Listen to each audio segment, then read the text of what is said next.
আজকে সকালের নাস্তা খাওয়ার পর দুপুরের রান্নার কাজে নেমে গেলাম। এটা সেটা অনেক কিছুই আজকে রান্না করে আমাকে নিতে হবে। বাজার থেকে টমেটো নিয়ে এসেছে, কত সুন্দর টমেটো। অ্যালোভেরাও নিয়ে এসেছে, সব কিছুই গুছিয়ে রাখছি। বাসায় একজন আজকে রোজা, সেই জন্য অল্প একটু ভাজা পোড়াও করে নিব।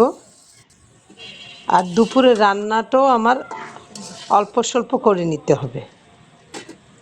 আগের দিনের মাংস রান্না করা আছে, তাই ছোটোখাটো রান্নাগুলি দিয়ে আজকে সেরে নিব। হ্যালো, আসসালামু আলাইকুম এভরিওয়ান, স্বাগত আমার এই কিচেনে। যে এই চুলায় বসিয়ে দিয়েছি অল্প একটু বুট ভুনা, আর অন্য চুলায় বসিয়ে দিলাম মাসকলাইয়ের ডাল। ডালটা আমি মাছ দিয়ে রেঁধে নিব। এই যে মাছ রান্না করা হয়ে গেছে, এখন একটু কাটা বেছে নিতে হবে। মানে ডালটা একটু পানি দিয়ে গুলিয়ে মাছের মশলাটা দিয়ে দিলাম। এখন অনবরত নেড়ে চেড়ে ডালটা রেঁধে নিতে হবে।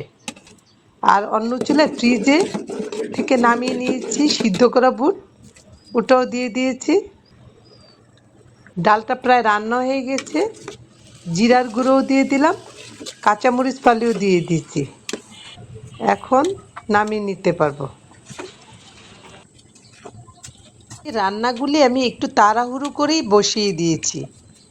দু চুলার রান্না, আর ছোটোখাটো রান্নাগুলো এমনিতেও ঝামেলা বেশি হয়। আসলে অনেক রান্নাই ক্যামেরার সামনে দেখানো সম্ভব হয় না। ঝামেলার রান্নাগুলিতে ক্যামেরা ধরা সম্ভবও হয় না সময়ের অভাবে। বুট ভুনা হয়ে গেছে, পেঁয়াজি আর চপের জন্য সব কিছু রেডি করে নিলাম। আর ভাজাভাজির কাজটা আমি বিকেলবেলায় করে নিব, তাহলে খেতে ক্রিস্পি লাগবে, খেতে ভালো লাগবে গরম গরম, যেহেতু খাওয়াটা সন্ধ্যার সময় খাবো। বিকেলবেলা ভাজাভাজিটা বসিয়ে দিলাম,